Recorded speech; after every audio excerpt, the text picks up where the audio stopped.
Assalamualaikum dan salam sejahtera. Anda bersama saya Nur Rosman dalam Niaga Awani. Kerajaan Malaysia telah mengambil inisiatif yang penting untuk menyokong pembangunan lestari dan sektor tenaga hijau dengan memperuntukkan dana sebanyak RM5 bilion untuk projek pembangunan lestari serta tambahan RM2 bilion dalam Belanjawan 2023. Ini adalah bertujuan untuk menyokong sektor tenaga hijau dan juga lestari.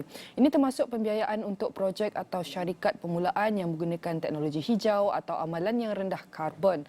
Selain itu, skim pembiayaan teknologi hijau GFTS juga akan menerima tambahan peruntukan sebanyak RM3 bilion sehingga 2025 untuk membiayai projek yang lebih lestari seperti stesen kuasa hidro kecil dan juga termasuk kenderaan EV elektrik. Terdapat juga beberapa contoh kejayaan dalam usaha Malaysia untuk membangunkan sektor tenaga hijau seperti pembangunan projek tenaga solar skala besar sebanyak 823 megawatt dan pemasangan sistem panel solar di atas bubung kilang oleh syarikat seperti Reng Heng Raba Malaysia Sdn Berhad melalui anak syarikat Tenaga Nasional Berhad G-Spark Sdn Berhad.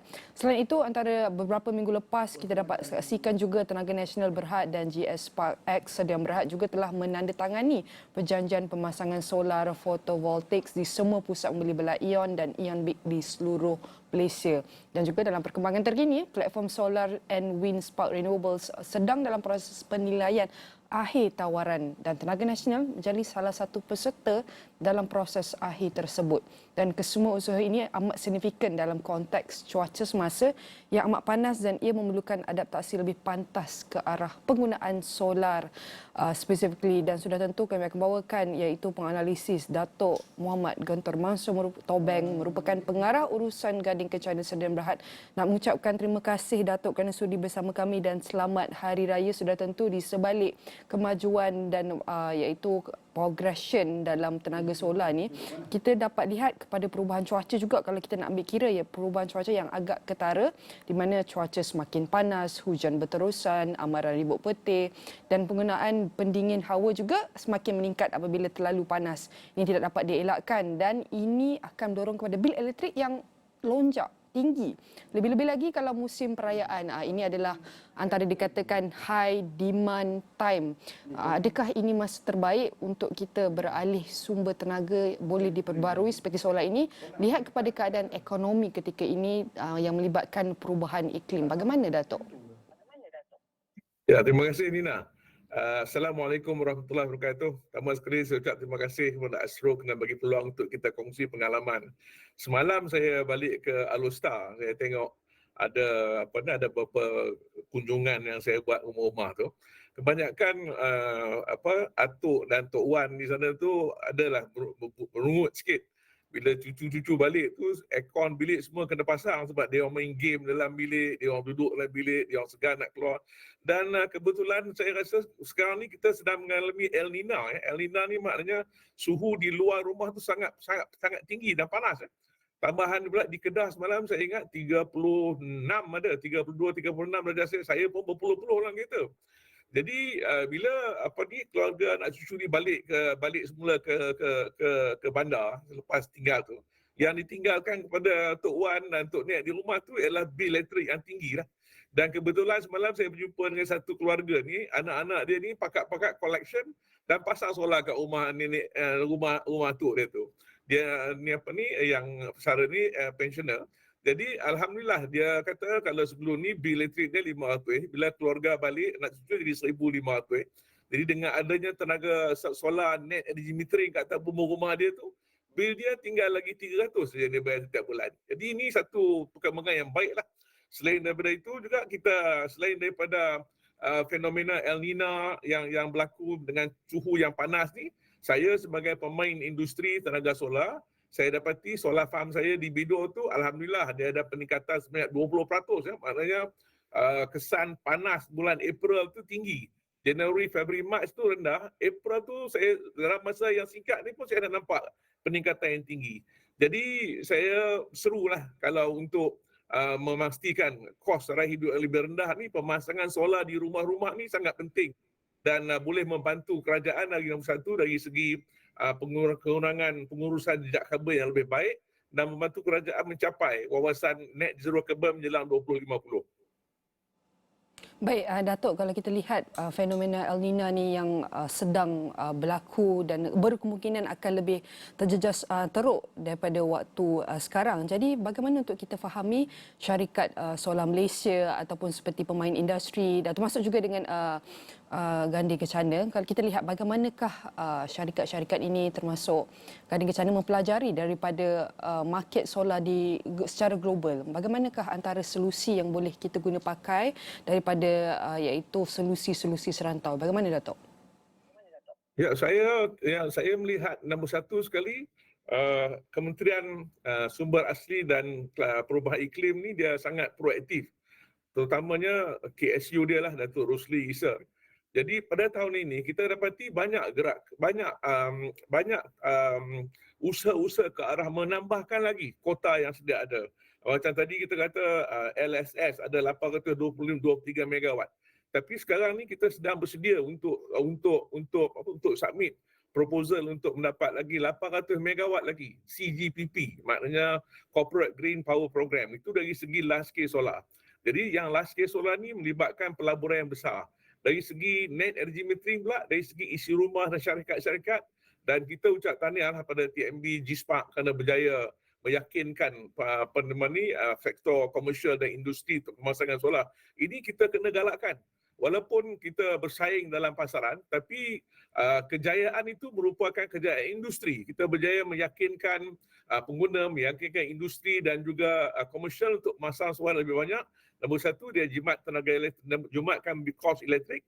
Nombor dua, dia membantu kerajaan mengurangkan jejak karbon. Dan kita punya sasaran untuk capai 31% energy mix menjelang 2025, saya rasa akan dicapai dengan mudah.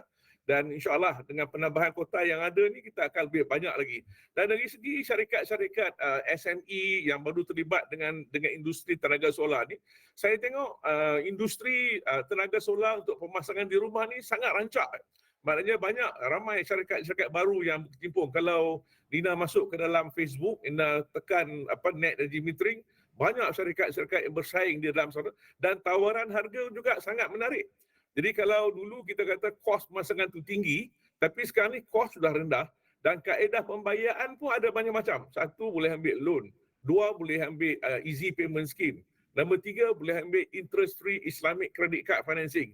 Jadi dia memang beri galakan. Jadi especially untuk anak-anak yang duduk di Kuala Lumpur, mungkin duduk kondominium tak boleh pasang, duduk apartmen tak boleh pasang, boleh sama-sama bantu ibu bapa di kampung supaya pasang solar dan dapat mengurangkan kos pada mereka. Saya ingin sentuh satu yang Nina sebut tadi berkenaan dengan Green Tech Financing Scheme. Kerajaan menyediakan 2 bilion 2023 untuk GTFS ni. Sebagai pemain industri, saya rasa Green Tech Financing Scheme ni sangat bagus untuk digunakan oleh industri mendapatkan pembiayaan pemasangan solar. Tapi saya tengok GTFS 2.0 tu jauh lebih baik daripada GTFS 3.0. GTFS 2.0 di mana kerajaan melibatkan CGC, Credit Guarantee Corporation, untuk menyediakan diskaun 2% daripada interest rate dan juga jaminan 60% kepada pinjaman yang dibuat. Dan dikenakan guarantee fee sebanyak 0.5%. Tapi yang GTFS 3.0 ni dia melibatkan dana jamin. Maknanya seolah-olah GTFS yang ketiga ni tak bagi perhatian pada pemain-pemain kecil. Dia kalau melibatkan dana jamin ni melibatkan pembiayaan lebih besar, 100 juta, 200 juta dan sebagainya. Saya ingat kerajaan perlu tengok semula GTFS ni walaupun dibagi dalam nama yang sama, tapi kontennya harus dibagi kepada dua. Sebab pemain industri tenaga solar ni ada dua. Satu yang large scale solar farm, satu projek nilai dia 100 juta, 200 juta dan sebagainya. Satu lagi yang net energy metering dan solar rooftop, yang mana pembiayaannya kebanyakannya dibuat oleh pemain industri yang kecil seperti SME yang modal berbayar dia 1 juta aja. Jadi kalau dia nak pinjam 1 megawatt, kosnya lebih kurang 4 juta, maksudkan dia nak pinjam 4 juta, 5 juta. Yang itu juga harus dibagi kesamarataan. Barulah industri dapat berkembang bersama-sama. Jadi kita tak mahu SME itu akhirnya kekal sebagai tukang pasang solar aja kepada syarikat yang besar. Kita nak supaya SME itu dapat sama-sama bangun dengan industri dan menikmati dasar kerajaan yang baik ini untuk kita kembangkan ekonomi kita supaya jadi lebih besar dan dapat sama-sama dirasai. Baik, sudah tentu antara itu adalah penambahbaikan yang boleh kita lakukan, laksanakan untuk dasar dan insentif tersedia ada ini seperti GFTS ini sendiri. Jadi Datuk boleh kongsikan ataupun apa lagi perkara yang boleh menggalakkan tenaga solar ini terutamanya di bawah pembentangan Belanjawan 2023 untuk bukan apa, untuk kita kurangkan lagi rungutan daripada atuk nenek kita dengan bil elektrik yang tinggi. Bukan sahaja kita dah kena bagi duit raya tapi nak kena bayar bil elektrik yang tinggi apabila anak sanak saudara singgah ke kampung. Jadi bagaimana bukan sekadar untuk kita kurangkan rungutan daripada peringkat keluarga tapi di peringkat syarikat, antarabangsa dan juga negara. Bagaimana Datuk? Saya yang jadi kelakar dia bila saya balik kampung kemarin tu, saya sembang kan. Dia kata anak kawan saya ni, dia kata cucu dia kata, "Atuk bela hantu ayah kan, bil elektrik murah tau." Saya pun nak gelak. Agaknya dia orang baca komik yang lama-lama tu kan. Kalau orang dulu-dulu nak buat kerja bendang banyak di Kedah kan, nak buat kerja bendang je ambil tu kepekerjaan yang syirik dan kurapan ni masih lagi ada dalam ni. Tapi kita lihat tu sebagai satu humor, satu satira. Yang sebenarnya kita kata pemasangan solar tu dapat mengurangkan kos sebab levelized cost of energy daripada solar tu jauh lebih murah daripada levelized cost of energy daripada tenaga fosil. Dan kalau kita tengok hari ini, kalau gunakan tenaga fosil, dia akan menyebabkan pelepasan karbon ke udara, greenhouse gases exposure to udara, yang akan menyebabkan penipisan lapisan ozon dan akan mengakibatkan kepada fenomena-fenomena alam sekitar seperti La Nina, El Nino dan sebagainya. Jadi kalau pasang solar, dia dapat mengurangkan kesan itu dengan lebih panjang, jangka masa panjang lagi. Dan untuk, macam saya selalu kata, untuk rakyat jelata, rakyat biasa, kaum marhain ini selalu kita tanya, dasar kerajaan 2 bilion, 3 bilion, saya dapat apa? Jadi dalam hal ni kita tengok dalam kerajaan yang baru ni dia bagi lebih banyak, kena bagi lebih banyak insentif supaya pengguna-pengguna di rumah tu boleh menikmati pemasangan. Macam kita kata untuk memudahkan lagi pemasangan ni, kita kata supaya biar pasang solar panel di beberapa rumah, kos itu dipotong daripada pembayaran bil elektrik kepada syarikat utiliti. Baik, sudah tentu ada banyak manfaatnya dan kita harus tetap berusaha agar bukan sahaja rakyat tapi seluruh negara dan juga di peringkat global juga dapat menikmati penjimatan tenaga. Dan apa saya ingin ucapkan terima kasih kepada Datuk Muhammad Guntur Mansor Tobing, merupakan pengarah urusan Gading Kencana Sdn Berhad, dan semuanya akan kami rangkumkan dalam asrawani.com dan semua platform digital Asrawani.